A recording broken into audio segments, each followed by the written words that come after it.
Ciao. Aujourd'hui, on la refait. Ciao. Aujourd'hui, je voulais vous parler d'email marketing. Deux choses principalement. Comment éviter que vos mailings finissent dans les spams, parce que vous en doutez, ça ne sert pas à grand chose de mettre tous nos efforts comme vous faites forcément si vous faites du marketing pour obtenir autant d'adresses email, de remplir votre mailing list de prospects si derrière les gens ne voient pas vos emails. Donc je vais vous donner dans un instant des techniques pour éviter de finir dans les spams, c'est quand même con. Et puis un peu plus tard, je vais vous dire un peu plus loin à Bergame. Je suis à Bergame aujourd'hui, un peu déchiré, j'avoue, je suis un peu froissé comme le t-shirt là. Je me suis réveillé à Athènes ce matin, là je suis à Bergame, je vais m'endormir à Barcelone, bref, tout va bien. Et juste après, je vais vous montrer exactement comment faire pour que les gens qui sont inscrits à votre mailing list sautent sur vos emails et pas sur ceux des concurrents, pas sur les autres qui les ouvrent systématiquement.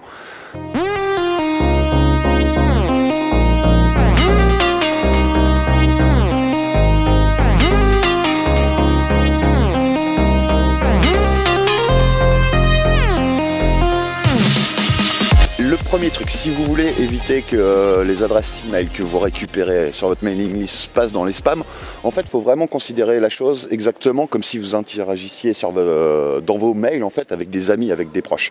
Qu'est-ce qui se passe quand on y réfléchit, quand on envoie un mail à un proche, quelqu'un qu'on connaît, un collègue, un pote, enfin bref, peu importe, c'est que déjà il y a des grandes chances qu'ils répondent, ou alors ça va pas être des potes très très longtemps.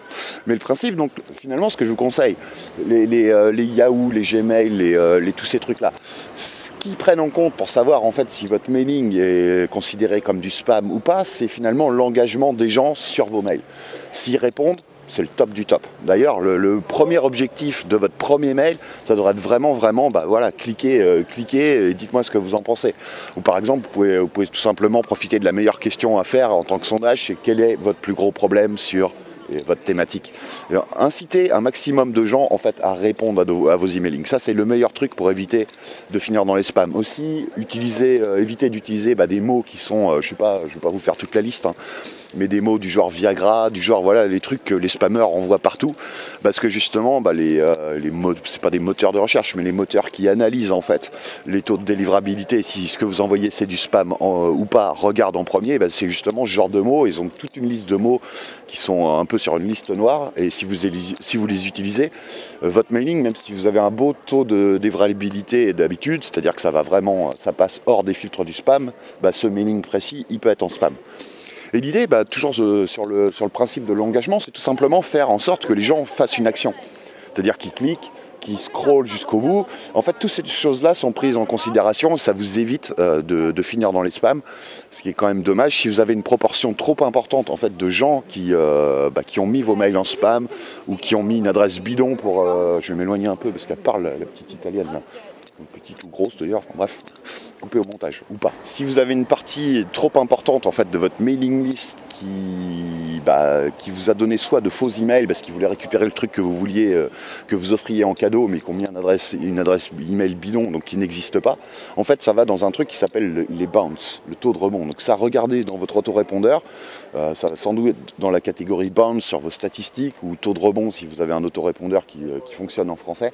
Et ces adresses mail là, en fait, il faut que vous les effaciez au fur et à mesure régulièrement. Moi je fais ça une fois par semaine, après à vous de voir, mais effacez-les régulièrement parce que systématiquement en fait ça casse un peu le score et ça augmente le score de spamming finalement de ce que vous faites. Donc vraiment tout ce qui est bounce, tout ce qui est fausse adresse email comme ça, faut les effacer. Pareil, idem pour les gens qui ouvrent plus vos mails depuis longtemps. Si ça fait 5, 6, 20 mailings que vous leur envoyez et qui sont toujours pas ouverts, ça veut dire que finalement, en fait, vos mailings à vous, ils vont plus arriver dans leur boîte de réception, mais dans leur onglet spam, parce que leur fournisseur de boîte de réception, Yahoo, Gmail, Hotmail, peu importe, va juger finalement que c'est pas intéressant, ou que c'est du spam, ou que c'est de la promo. Vous voyez un petit peu le truc. Aussi, écrivez vraiment comme vous le feriez là encore à des potes, à des amis, à de la famille. C'est-à-dire, le truc c'est de raconter des histoires. Alors pas raconter des histoires au sens raconter des salades, mais raconter des histoires au sens storytelling. Et du coup, le fait d'utiliser ce type de langage, de parler vraiment comme on parle un petit peu à tout le monde, fait que les gens vont plus regarder et vous allez pas du tout avoir le même type de mots ou le même type d'apparence d'email. Vous savez, avec du gras partout, de l'italique, 50 liens dans le même mailing, qui sont les trucs vraiment de spam de base, et c'est le meilleur moyen de pas finir dans les spams des gens en fait. Vraiment faites ça.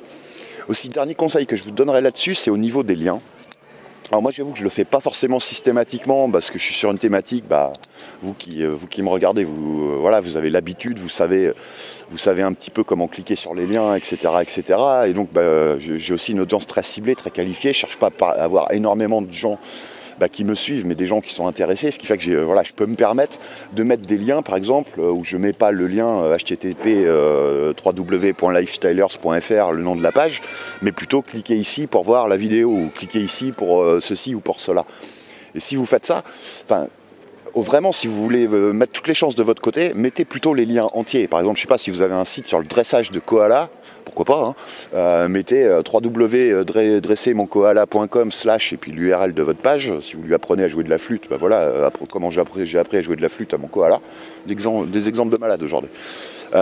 Mettez l'URL entière plutôt que cliquez ici pour voir la vidéo ou cliquez ici pour voir comment j'ai appris à jouer de la flûte à mon koala.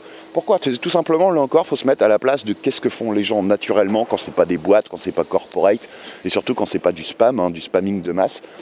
Est-ce que vous mettriez à votre grand-mère, si vous lui envoyez un mailing, clique ici pour voir la vidéo avec un lien dessus? Non.